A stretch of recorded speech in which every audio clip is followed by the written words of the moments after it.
Hoje à tarde a Leila tem uma linda história para contar para vocês, tá? É imperdível. Às 2 horas, após o Patlan. Queridos, há pessoas que quanto mais você conhece, menos você gosta. E há pessoas, quanto mais você conhece, mais você gosta delas. E nós aprendemos a nos conhecer esta semana, pastor Edgar e eu. Não nos conhecíamos, nunca nos tínhamos encontrado. Eu confesso a vocês que foi muito bom. Deus abençoou nossa amizade, abençoou este relacionamento.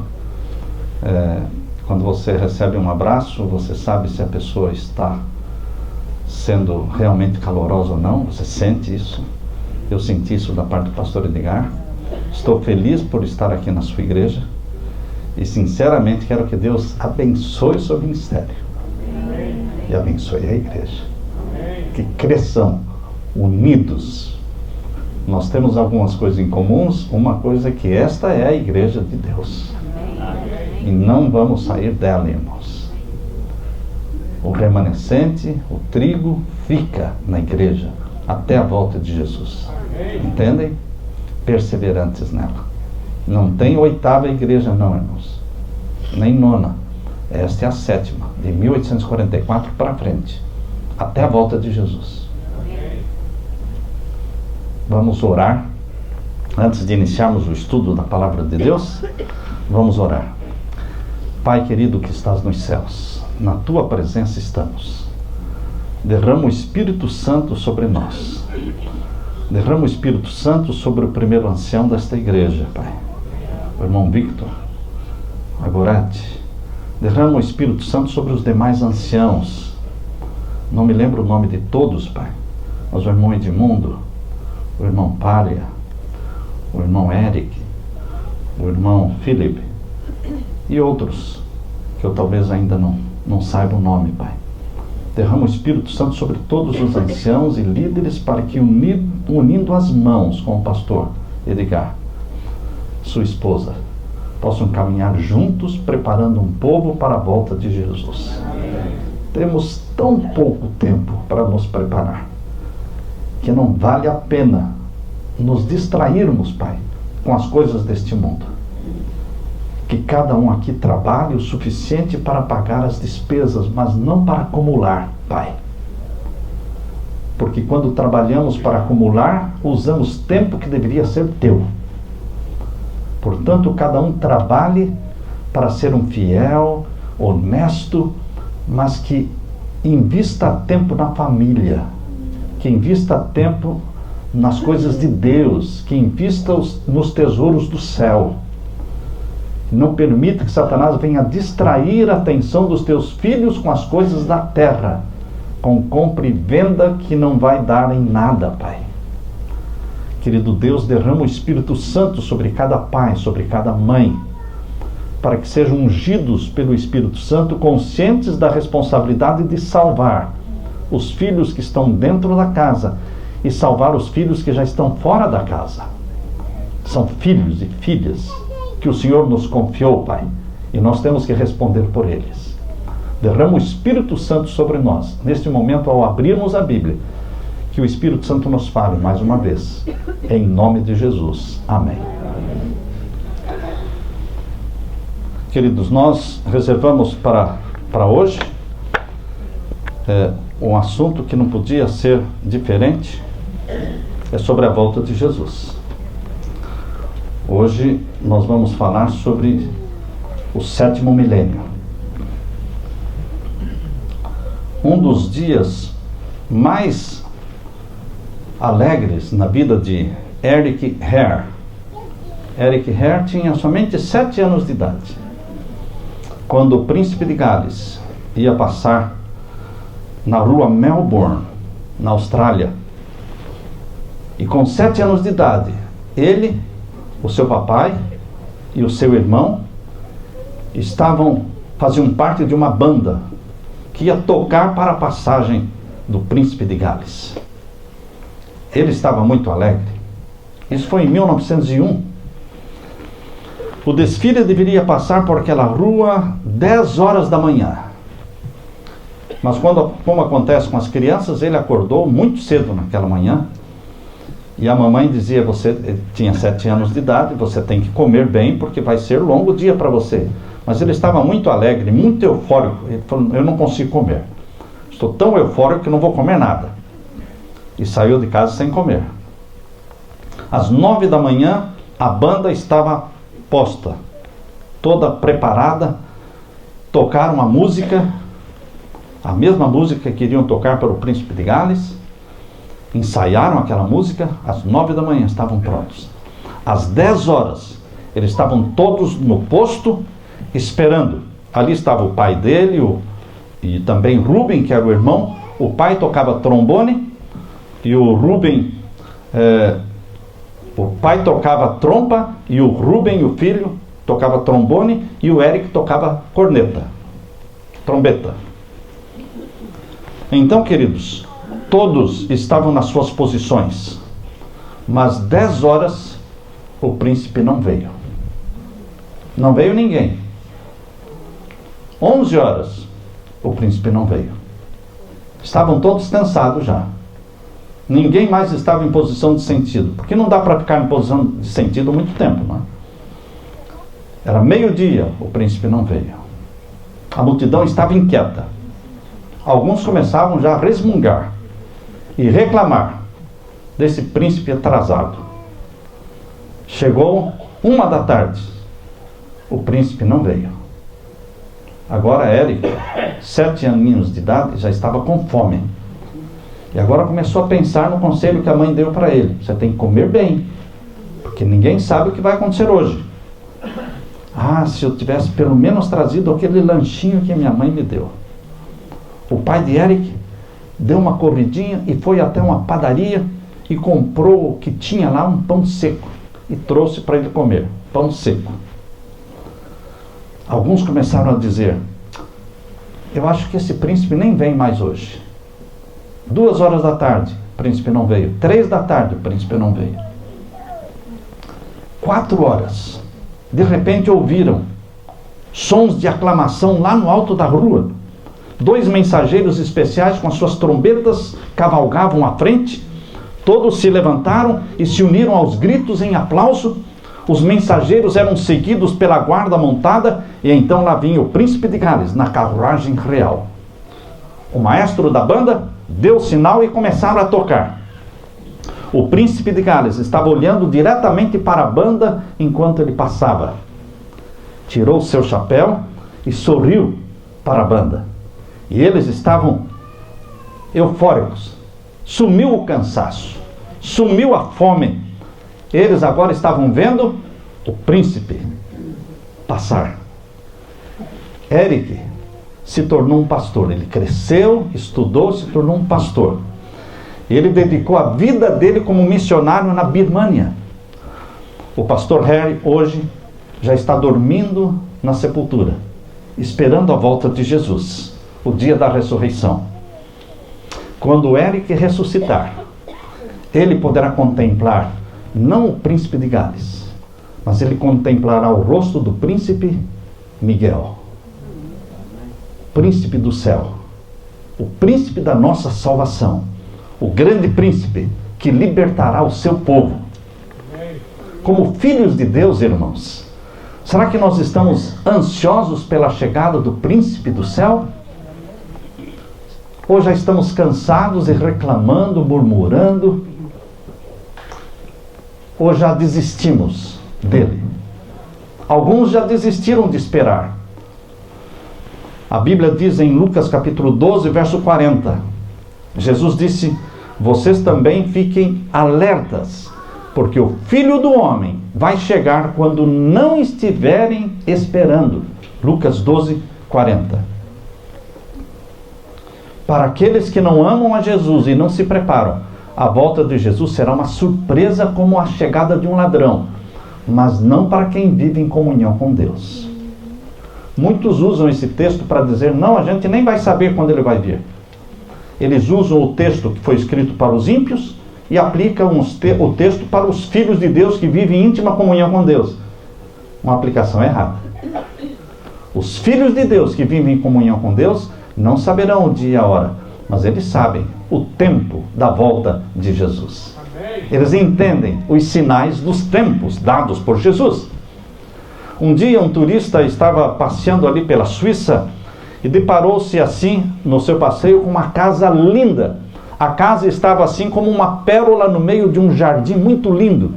E ele parou na frente da casa, ficou olhando, prestando atenção, e nisso chegou um homem perto dele, veio caminhando, e ele disse: o senhor é o dono desta casa? Ele disse: não, eu não sou o dono, eu sou o jardineiro. Eu que cuido dessas flores, desses jardins. E então o turista disse: mas o dono mora aí? Não, o dono não mora aqui. Mas ele vem sempre aqui? Em 34 anos, ele veio 4 vezes. E qual foi a última vez que ele veio? 11 anos atrás ele veio. E como é que o senhor recebe o salário? Ele paga? Ele paga. Mas quem paga é um agente. Ele tem um agente na cidade e este agente me manda o dinheiro por correio. Eu recebo o pagamento. Mas esse representante dele vem aqui? Não, nunca veio. Nunca veio. Mas eu vejo este jardim tão lindo que o senhor prepara, o senhor cuida, como se o príncipe viesse amanhã, o dono da casa, como se ele viesse amanhã. E o jardineiro disse: não, eu não trabalho neste jardim como se o meu senhor viesse amanhã. Eu preparo o jardim como se ele viesse hoje.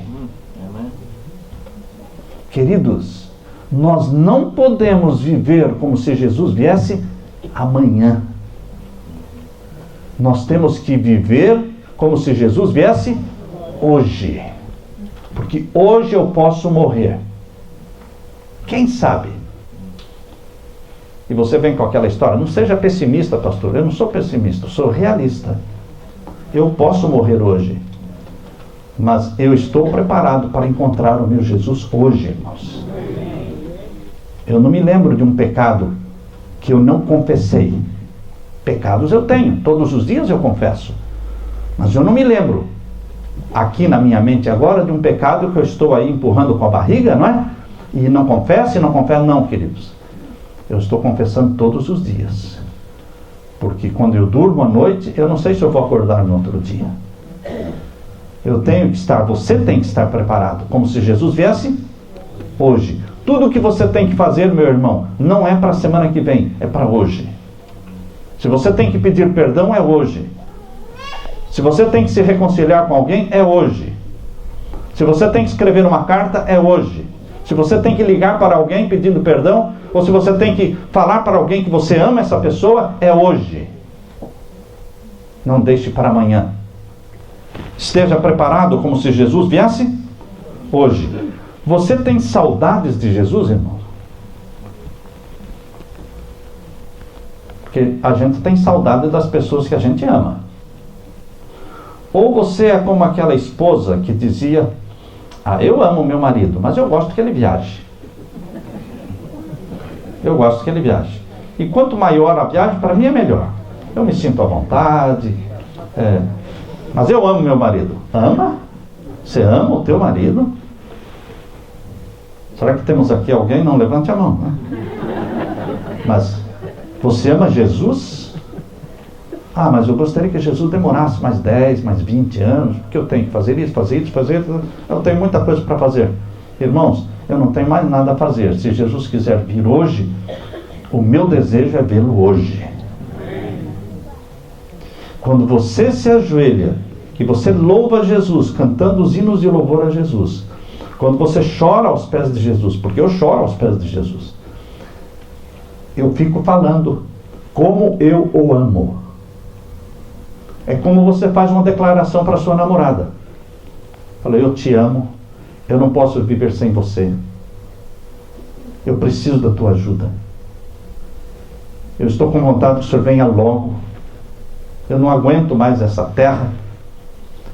Porque aqui existem momentos felizes, irmãos, mas são ilhazinhas cercadas por maldades. São ilhazinhas, esses momentos felizes cercados por maldade. Volte logo, Jesus. Você diz todos os dias para Jesus, volte logo, querido Jesus. Será que você se lembra de falar todos os dias, ora vem, Senhor Jesus? João, lá na ilha de Patmos, terminou o livro do Apocalipse, a última frase de João no Apocalipse é, ora vem, Senhor Jesus. Ora vem, Senhor Jesus. Deseja você que Jesus venha? Apocalipse capítulo 22 e o verso 20. Apocalipse 22, verso 20 diz, aquele que testifica estas coisas diz, certamente cedo venho, amém.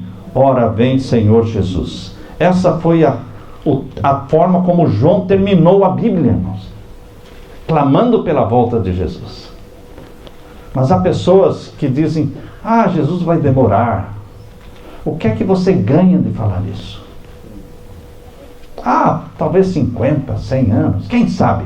O que você está ganhando com isso? Você está tentando desanimar as pessoas? Ou você acha que você falando assim, você vai despertar o ânimo da igreja? Não vai, irmãos. Quem tem o senso da breve volta de Jesus, vive diferente. Se você diz, cedo virá o meu Senhor, você vive como aqueles que esperam Jesus para hoje.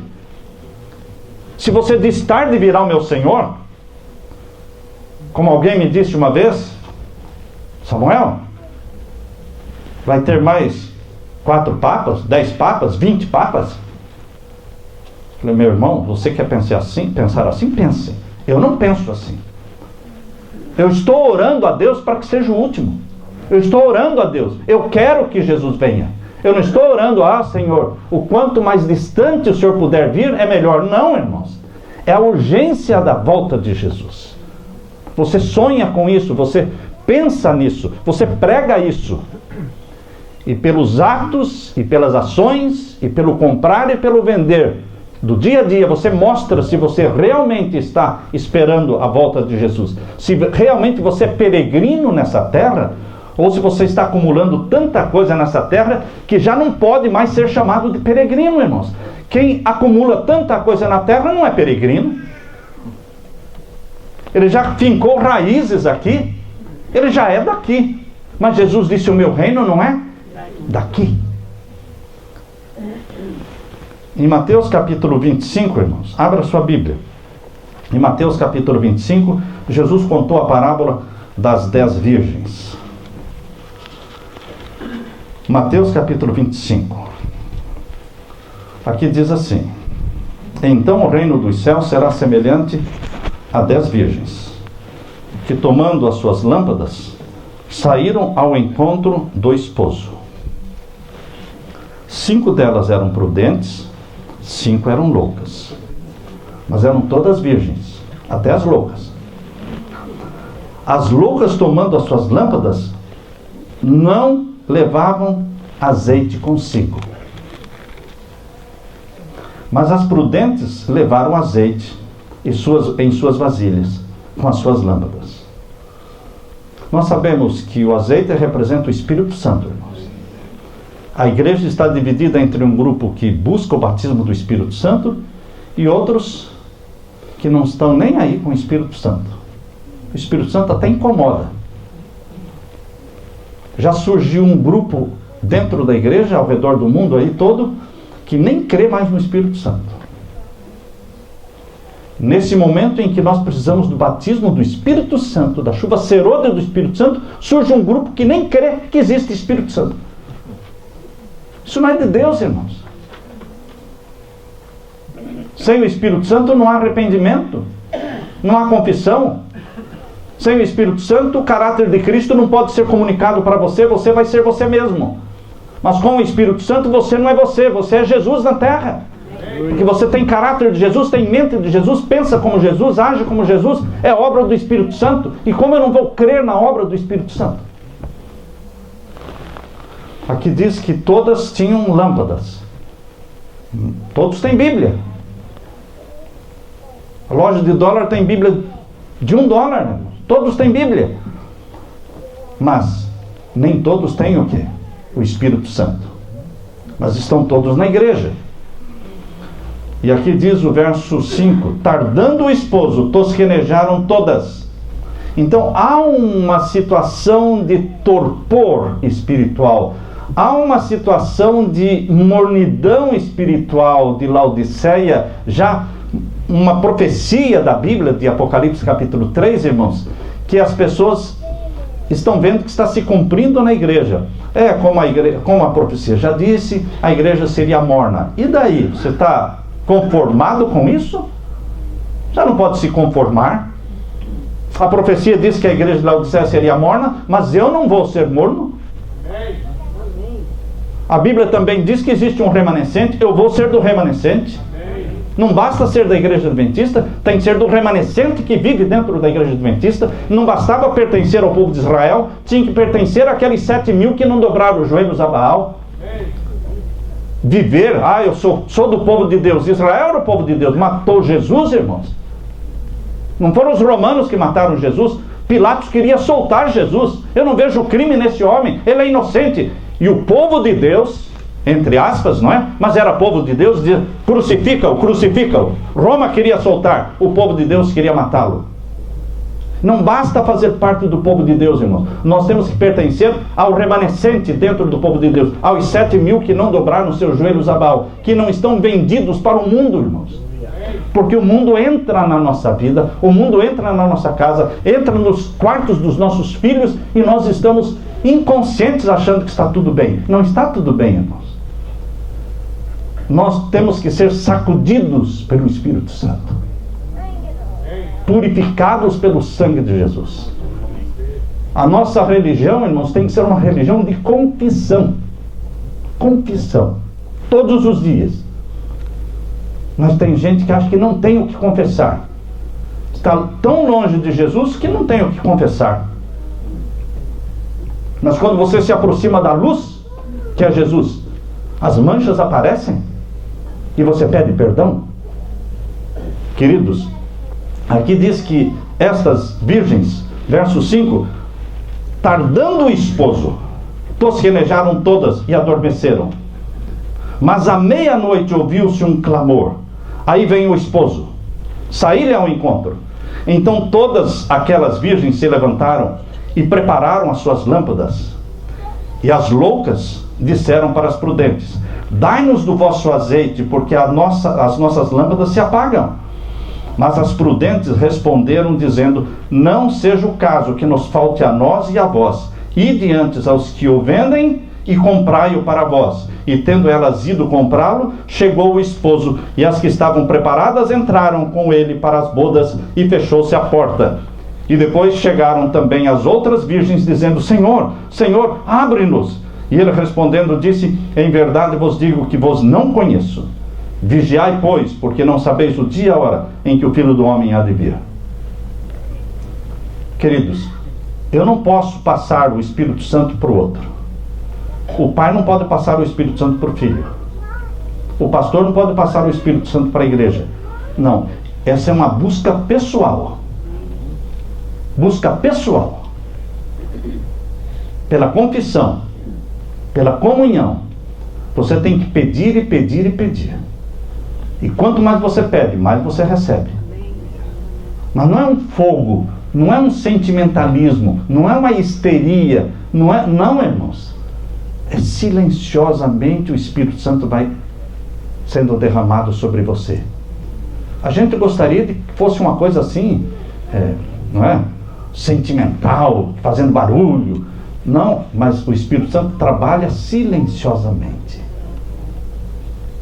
E como é que eu sei que eu estou recebendo? Quando você está confessando os seus pecados conhecidos e pedindo o batismo do Espírito Santo, você está recebendo. Quantas tosquenejaram, irmãos? Todas. Então, a igreja, de uma forma geral, não é somente aqui no Canadá, mas nos Estados Unidos, na Europa, ela está tosquenejando. Ela está comprometida com o mundo, como um todo, mas não o remanescente, irmãos. Porque existem aqueles que são frios, que são os que estão fora, totalmente fora, nunca foram adventistas, nem cristãos, são frios, ateus. Mas tem esperança para eles. Mas existem aqueles que são quentes, que são aqueles que buscam a Deus e são batizados pelo Espírito Santo. Mas a maioria é morna. Essa é uma classe difícil, porque não tem consciência da sua situação. Eles dizem: rico sou, de nada tenho falta. Estou na igreja verdadeira, tenho a verdade, mas isso não salva. Tiago White conta a história de um homem que relatou um sonho. Esse homem contou para Tiago White o sonho que tinha tido. E esse homem disse: eu sonhei que eu vi o diabo sentado no muro em frente à igreja. E o diabo sentado em frente do muro da igreja estava dormindo. Estava roncando, tanto que dormia. Então, no sonho, disse o homem, eu cheguei perto dele e toquei nele e disse: Satanás, você está dormindo? Você não está vivendo à altura da sua reputação de sempre estar ativo e trabalhando? E o diabo disse: eu estou dormindo porque lá dentro, apontou para a igreja, está todo mundo dormindo. Enquanto eles dormem, eu também posso dormir. Queridos, já temos ouvido tantos sermões da volta de Jesus que o povo já não crê na volta de Jesus. Já não estão mais pensando na volta de Jesus. Deus não é atrasado. Deus também não é adiantado. Deus não vem nem atrasado e nem vem adiantado. Deus faz as coisas on time, na hora certa. Ele não se atrasa, ele não se adianta. É no tempo certo. Mas por que ele ainda não veio? Porque ele disse aqui: tardando o esposo. Deus é responsável. Deus não é aquela pessoa que deixa você esperando horas e horas sem avisar. Ele avisa quando ele vai atrasar, porque é um atraso intencional, planejado. Tardando o esposo é para testar a igreja que Jesus... Lembram do atraso que Samuel teve? Samuel ia para encontrar Saul, o rei Saul, estava apressadinho. Deus disse: calma, Samuel, senta um pouquinho. Não, tem que ir, Saul está me esperando. Senta, Samuel, debaixo desta árvore. Demora um pouquinho, vamos atrasar um pouquinho, vamos deixar Saul esperando um pouquinho, vamos ver o que ele vai fazer na hora do atraso. Ele vai mostrar o que está no coração dele. Aí Samuel, que amava muito Saul, se assentou, esperou um pouco. Deus falou: bom, agora você pode levantar e pode continuar, mas vai devagar. E o que Saul fez? O profeta não chega, eu vou dar o meu jeito, eu vou fazer o sacrifício. E ele se lançou contra Deus. Ele fez o sacrifício como se ele fosse o sacerdote. Foi ali, irmãos, que Deus disse: não mais, não te quero mais, basta, basta. Foi ali que ele perdeu o reino, porque ele o quê? Ele mostrou quem ele era no tardando o profeta Samuel. Ele revelou o que estava no coração dele: rebelião contra Deus. Queridos, é nesse tardando o esposo que a igreja está mostrando um lado muito feio, de mundanismo, de pecaminosidade. Estamos vivendo no tardando o esposo. Não é hora de dormir quando é tardando o esposo. Você podia ter dormido antes, mas na hora que passou da hora, já está no tardando o esposo, não é hora mais de tosquenejar, porque ele pode vir a qualquer hora. Jesus está falando aqui que existe na mente de Deus uma tardança intencional. Não é um atraso irresponsável, não é o atraso de uma pessoa desorganizada. Tem gente muito desorganizada, muito atrasada. Eu fui presidente de campo de associação por 6 anos. E eu costumava receber telefonemas assim: pastor, Samuel, onde é que está o nosso pastor? Eu falei: não sei. Ele marcou uma Santa Ceia aqui, era para meio-dia, Santa Ceia, já é 2 da tarde. E eu vou lá telefonar para o pastor. Fulano de tal, onde é que você está? Porque a igreja está te esperando para a Santa Ceia. Eu esqueci dessa Santa Ceia, né? Esqueci de uma Santa Ceia. Esqueci de um culto. Não é à toa que ele teve que escrever uma carta pedindo demissão. Eu falei, escreve uma cartinha pedindo demissão, tá? Porque não dá desse jeito. Queridos, há pessoas atrasadas, desorganizadas, mas Deus não é atrasado e desorganizado. Essa tardança, Ele avisou que vai tardar. E nós temos que nos preparar nesse tempo que o mundo está no oba-oba e está... Passou o ano 2000, irmãos. Todo mundo pensava... Vocês lembram-se um pouquinho da euforia do ano 2000? Uma euforia. Livros foram escritos sobre o ano 2000, irmãos.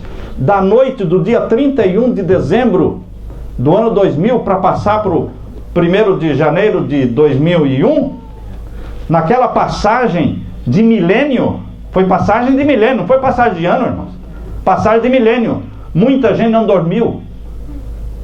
Pessoas que estavam envolvidas aí com computação, com informática, o que vai acontecer? Porque os nossos computadores estão programados que pode alterar muita coisa. Não, irmãos. Havia uma euforia, as igrejas estavam cheias. Porque no fundo existia um temor de que fosse o fim.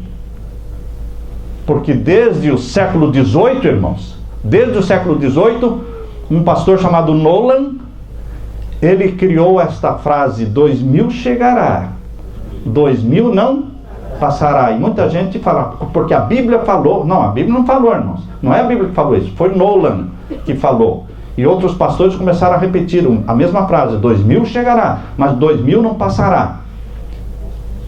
Passou o ano 2000, irmãos. E o medo passou também. E as igrejas se esvaziaram. Quando caíram as torres gêmeas, irmãos, as igrejas se encheram. Tem gente que só vem para a igreja quando acontece uma desgraça, irmãos. Depois passa o medo. Queridos, isso é fogo de palha. Tem nada a ver com o irmão palha, tá? Mas é fogo de palha. E queridos, nós não podemos ficar assim, vindo por medo. Nós temos que vir por amor. Tem gente que quer ir para o céu por medo do inferno. Irmãos, não é a razão certa de ir para o céu.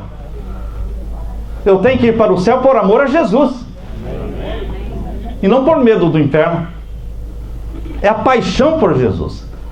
Eu amo Jesus, eu quero estar com Ele, eu converso com Ele todos os dias. Minha esposa conversa com Ele todos os dias. E Deus responde assim, rápido, as orações da minha esposa. Tardança planejada. O ano 2000 passou. Jesus não voltou. Muitos pensam que estamos simplesmente vivendo o terceiro milênio. Já ouviram falar do terceiro milênio? Escreveram um livro, o pastor Bulhão escreveu o livro, o terceiro milênio. Ninguém coloca em dúvida quando nós falamos que nós estamos no terceiro milênio. Porque mesmo os que não estudam a Bíblia chamam esse milênio de terceiro milênio. É a era de Aquário, irmãos. Eles dizem que o ano 2000 foi a era dos peixes. E agora o terceiro milênio é a era do Aquário e a religião será a nova era. Queridos, será que nós estamos no terceiro milênio? A Bíblia me diz diferente. A Bíblia me diz que antes de Jesus vir ao mundo, nascer da Virgem Maria, se passaram 4.000 anos. Isso é o que a cronologia bíblica me ensina. Que Moisés viveu 1.500 anos antes de Cristo. E todo mundo cita, porque Moisés começou a escrever a Bíblia 1.500 anos antes de Cristo. Quando você fala que Moisés começou a escrever a Bíblia, o Pentateuco, 1.500 anos antes de Cristo, você está dizendo que antes de Cristo, desde o pecado de Adão até Cristo, foram 4.000 anos. É uma forma diferente de você falar que são 4.000 anos. Porque é a cronologia do bispo Ussher. Ele fez essa cronologia corretamente, segundo a Bíblia, que desde o pecado de Adão até Cristo são em torno de 4.000 anos. Bom, por que nós falamos em torno? Porque em cronologia nós falamos de milênios, não falamos de ano. Em cronologia não se toca em dia, semana, mês e ano. Em cronologia, e eu fiz essa matéria de cronologia, e eu me lembro muito bem, nós conversamos em termos de séculos, de milênios, não de ano. Por isso, os dias e meses e anos são flexíveis.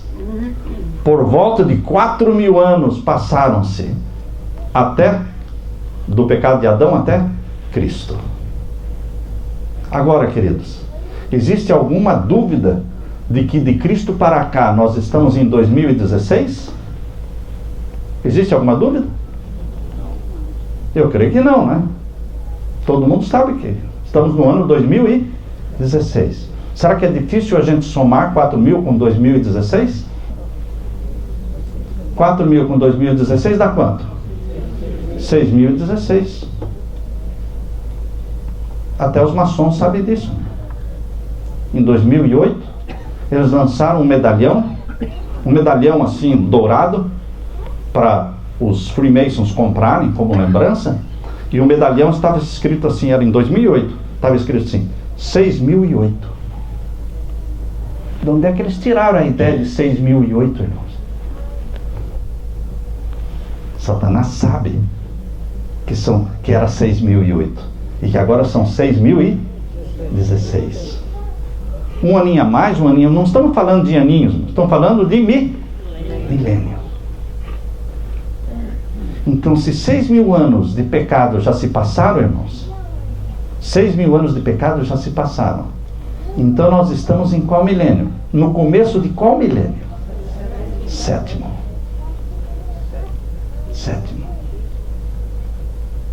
2001, irmãos, foi o primeiro ano do sétimo milênio.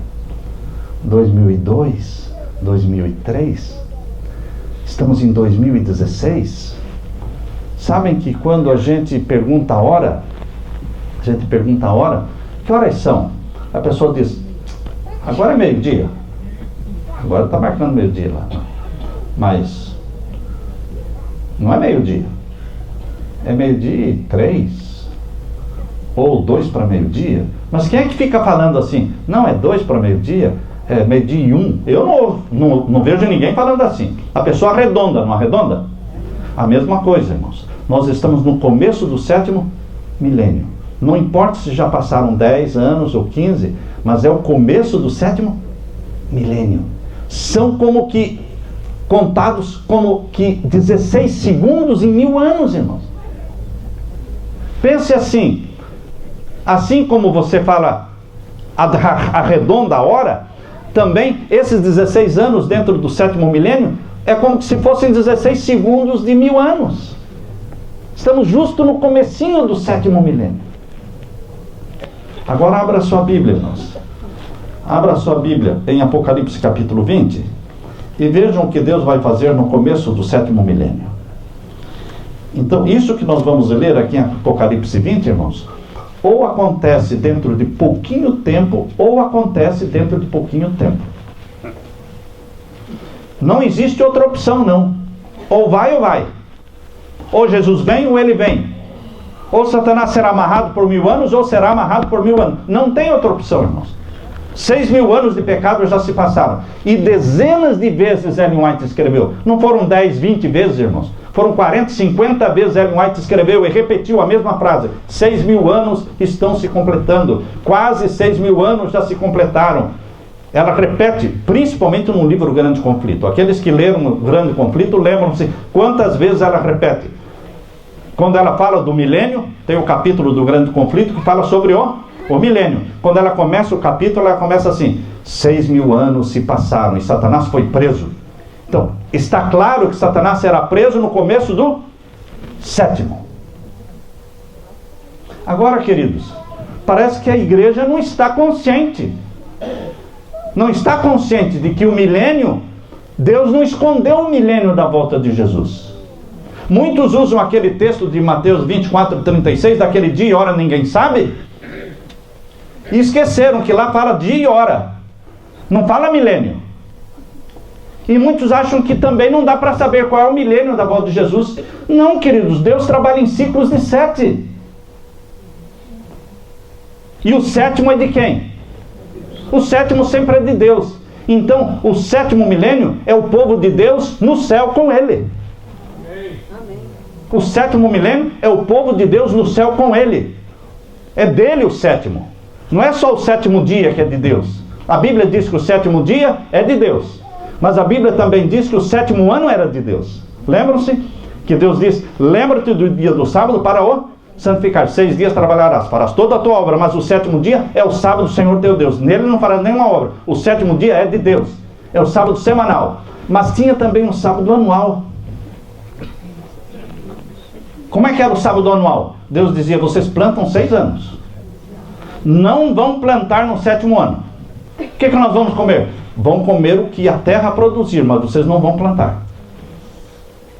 Como o que a terra vai produzir naturalmente, no sétimo ano.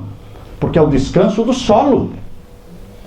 Para não acontecer o que está acontecendo, que a terra só produz agora com adubos e adubos e adubos. Por quê? Eles nunca dão descanso para o solo. Deus disse: o solo tem que descansar de 7, é um ciclo de 7. Então tinha o sábado semanal e o sábado anual. Mas a Bíblia fala que existe um sábado milenial. O sábado é o dia do Senhor.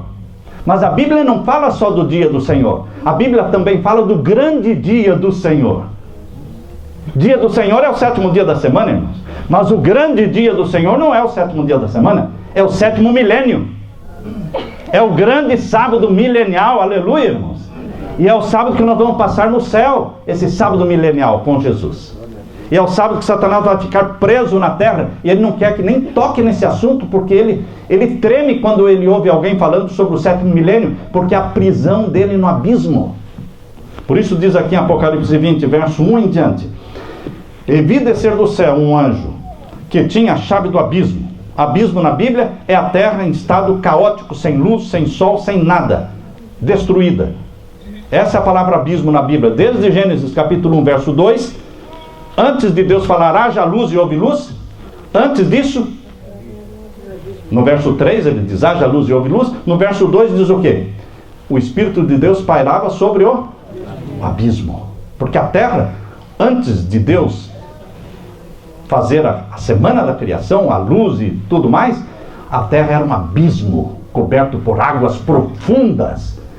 A terra que você vive e pisa, ela foi tirada do meio das águas. Queridos, abismo é o planeta Terra em estado caótico. Assim vai ficar a terra durante os 1000 anos, quando Satanás vai ser preso aqui, e o povo de Deus no céu. Por isso diz aqui: vi descer do céu um anjo que tinha a chave do abismo e uma grande cadeia na sua mão. E ele prendeu o dragão. O dragão é Satanás, a antiga serpente, que é o diabo e Satanás. Amarrou-o por 1000 anos, lançou-o no abismo e ali o encerrou, pôs selo sobre ele, para que não mais engane as nações até que os 1000 anos se acabem. E depois que os 1000 anos passarem, não é? Importa que ele seja solto por um pouco de tempo. Ele vai ser solto por um pouco de tempo. Eu acredito que vão ser 7 anos. Por quê? De onde o senhor tirou? Deus trabalha em ciclo de 7. Mas e tem alguma coisa mais? Sim. A Bíblia diz lá em Ezequiel que Gog, não é? A destruição feita contra Gog e Magog ia durar 7 anos. Está escrito lá em Ezequiel. E quem é Gog e Magog? Está aqui no capítulo 20, olha. Capítulo 20 fala que Gog e Magog serão destruídos. Lá em Ezequiel diz que Gog e Magog seriam destruídos e ia durar 7 anos. E aqui agora, capítulo 20, verso 8, diz que no final dos 1000 anos, quando os ímpios ressuscitarem e cercarem a cidade santa que desceu do céu, Deus os destruirá. Gog e Magog. Por 1 ano, 2 anos, 3. Irmãos, Deus trabalha em ciclos de 7. Os ímpios ressuscitam, se organizam, formam um exército, constroem máquinas, porque a terra vai estar destruída.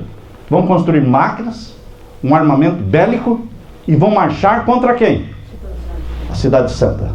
Isso não acontece em um dia, né, irmãos? Isso não acontece. Então, tudo indica que vai durar um tempo para que eles possam, então, cercar a cidade santa. E vai descer fogo do céu. E vai queimá-los. É o fim de Satanás, é o fim do mal. Vai sumir, irmão, vai sumir aqueles dois peixinhos, né? Preto e branco. Já viram aqueles dois peixinhos, né? O peixinho preto tem um olhinho branco, o peixinho branco tem um olhinho preto, que diz que o bem e o mal são eternos. Isso é a mentira que Satanás quer que todos acreditem, porque ele quer ser eterno. Mas a Bíblia diz que o mal não é eterno, só o bem. O bem é eterno, e o bem é Jesus.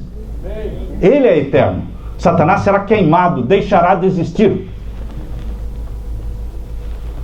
E aqui diz, queridos, capítulo 20, estamos lendo o verso 7, e acabando os 1000 anos, Satanás será solto da sua prisão, porque agora tem muito ímpio para ele organizar, trabalhar com eles e marchar contra o quê?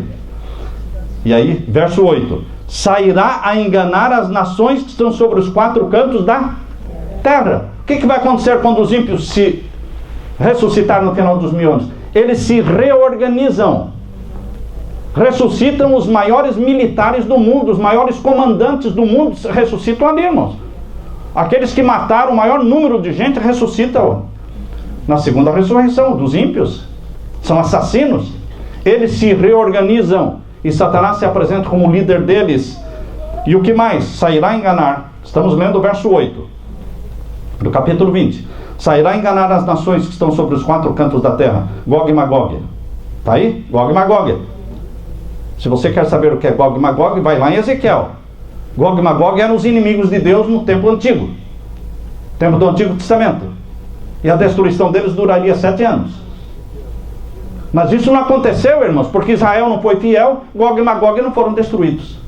Mas agora o Israel de Deus é fiel. E agora Gog e Magog serão destruídos. São os inimigos do povo de Deus. E o verso 9 diz o quê? E subiram sobre a largura da terra.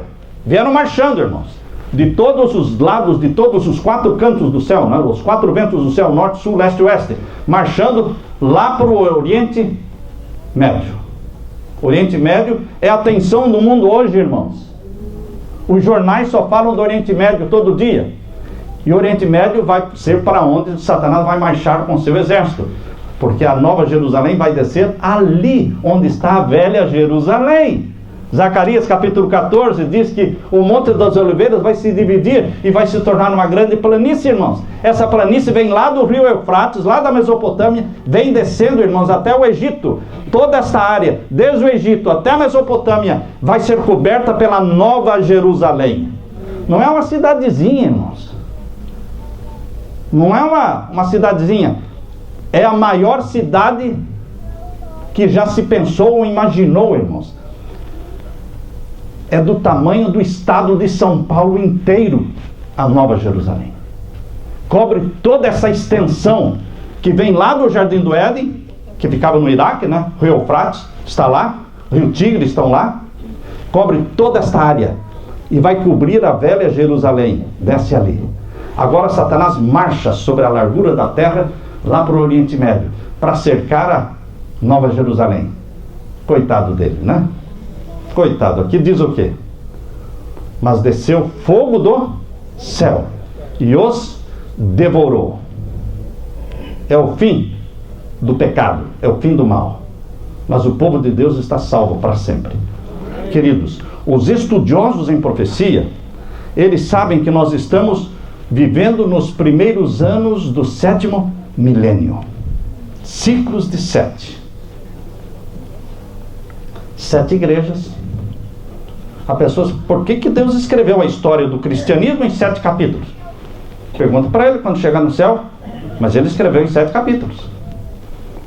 Por que existem 7 selos? Pergunta para Deus. Essa mania de 7 é a mania de Deus.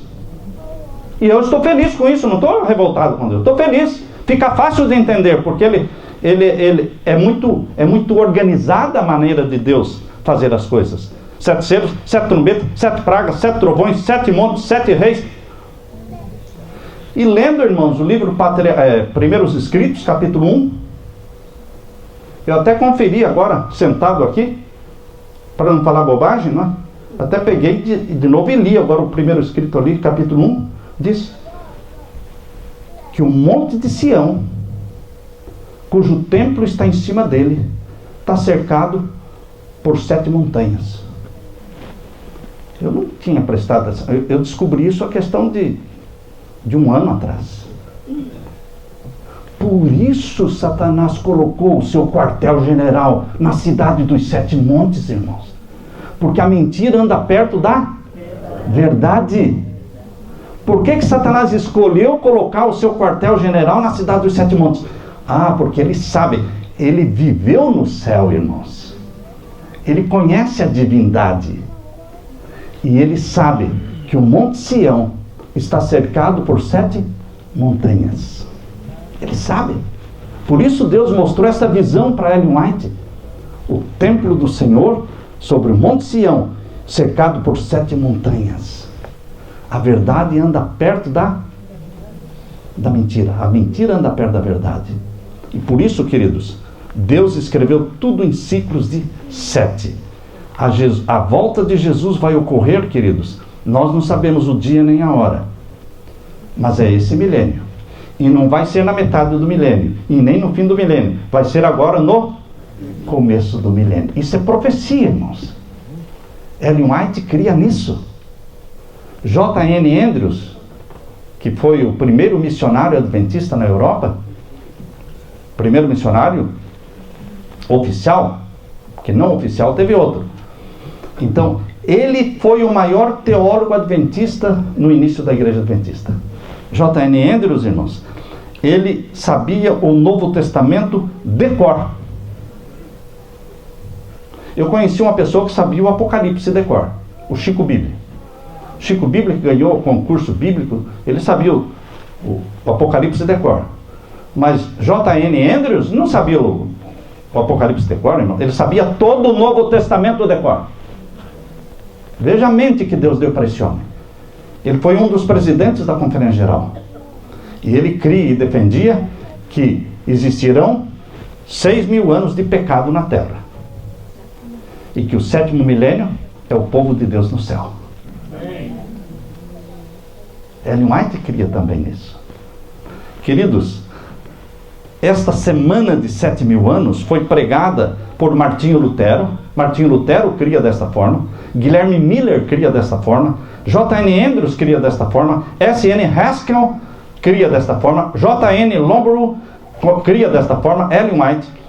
O Talmud judeu crê dessa forma. Eu escrevi um livro, 7º Milênio. Esse é um livro que eu escrevi a pedido da minha esposa. Eu estava escrevendo os livros de Daniel e de Apocalipse, e ela escreve o 7º milênio, escreve o livro sobre o 7º milênio, escreve. Sabe quando a mulher começa a falar, não para mais, né, irmãos? Eu vou escrever, porque senão eu não aguento mais. Né? Você está escrevendo, eu dizia, não estou escrevendo o 7º milênio, estou escrevendo o Apocalipse. Mas escreve o 7º milênio. Quando ela me via lá sentado escrevendo, você está escrevendo o 7º milênio? Eu falei, bom, vou escrever. E esse 7º milênio está de graça o PDF dele para você baixar e ler, irmão. É tudo sobre a volta de Jesus. E ali vem fazendo a cronologia dos 4.000 anos pela Bíblia, antes de Cristo e depois de Cristo, não tem dúvidas, irmãos. Queridos, a cronologia bíblica mostra que estamos próximos do Éden restaurado. Próximos de recuperar o Éden perdido. John Nevins Andrews, ele escreveu 6 artigos. Não foi um artigo que ele escreveu 6 artigos na Revista Adventista. O primeiro artigo foi publicado no dia 17 de julho de 1883. E o último artigo foi publicado no dia 21 de agosto de 1883. Então, ele publicou 6 artigos. E qual era o título do artigo? A Grande Semana de Tempo, ou o período dos 7.000 anos determinados para o tempo de graça e o juízo da humanidade. J.N. Andrews disse: Deus designou os primeiros 7 dias de tempo para indicar o período determinado como graça e juízo da humanidade. Eles pegam lá 1 Pedro, que diz que para Deus é um dia como 1000 anos. Então eles dizem, os 7 dias da semana da criação não são só 7 dias literais de 24 horas, fazendo surgir a semana que nós temos hoje, mas aquela semana de 7 dias também é uma profecia de 7.000 anos, que mostra o tempo em que o pecado ia durar. 6.000 anos de pecado aqui, Deus arrebata o seu povo, e no final do 7º milênio, Deus mata o pecado, queima o mal.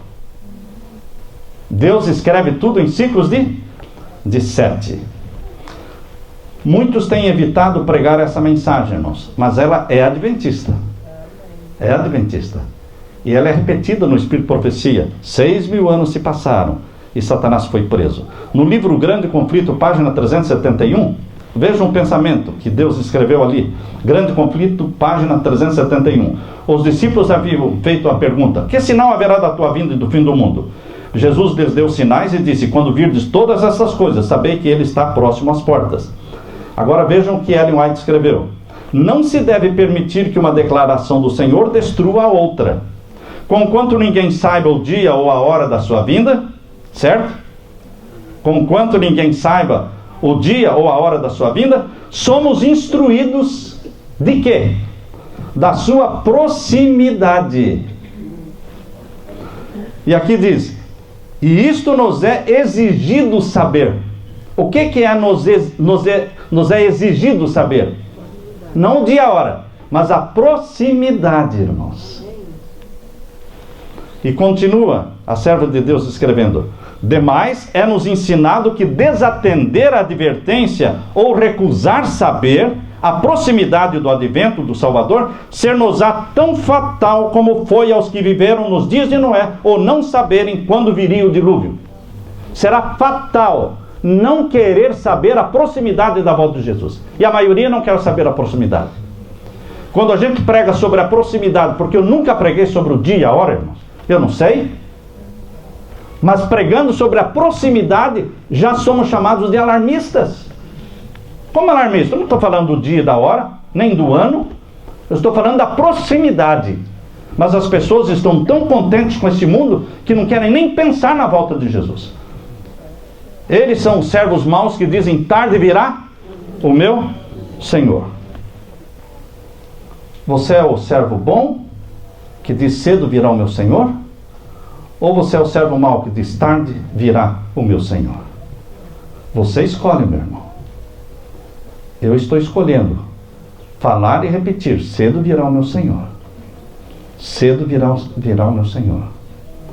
São tantos os afazeres que nós temos, que não nos preocupamos com a volta de Jesus.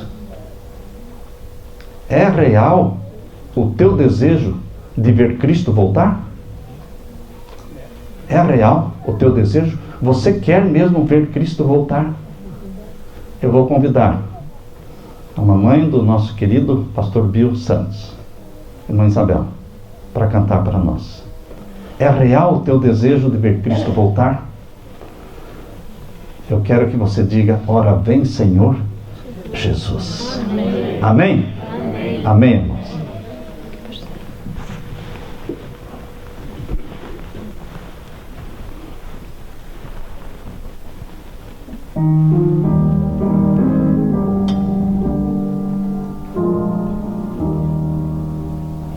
Tantos são teus afazeres que te esqueces de Jesus, desprezas o estudo e a oração.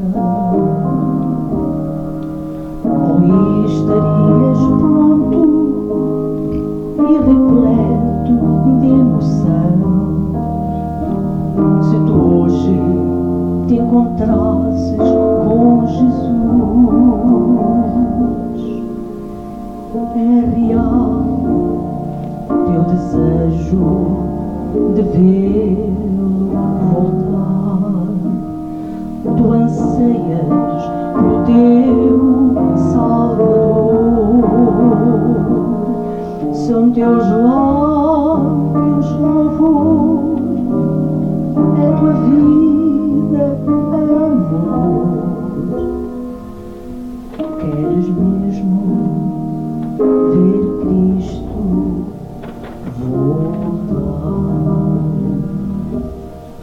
Se Jesus viesse hoje, qual seria o teu sentir?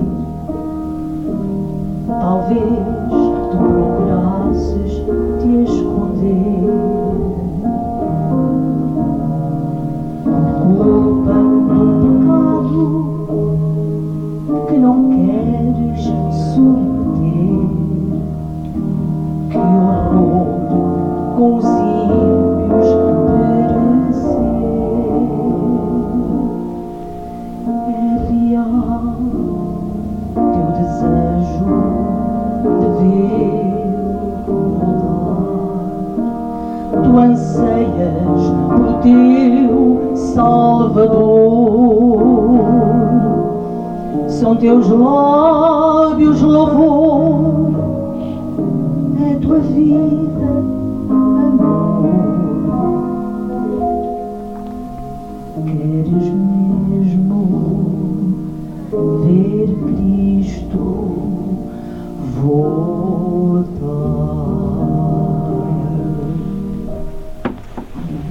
Amém. Obrigado, querida irmã. Eu quero orar com você, meu querido irmão. Você que quer se preparar para a volta de Jesus. Mas preparar a tua esposa, teus filhos, teus netos, teu genro, tua nora, para se apresentar como família, irmãos. É mais fácil ir para o céu como família, irmãos. Ir sozinho para o céu é difícil, irmãos. É difícil. Vai ter gente, sim, que vai chegar no céu sozinho. Sem esposa, sem marido, sem filho. Vai ter. Mas é exceção, viu, irmãos? Porque é difícil você ir para o céu sozinho, quando todos ao seu lado estão morrendo, perdidos.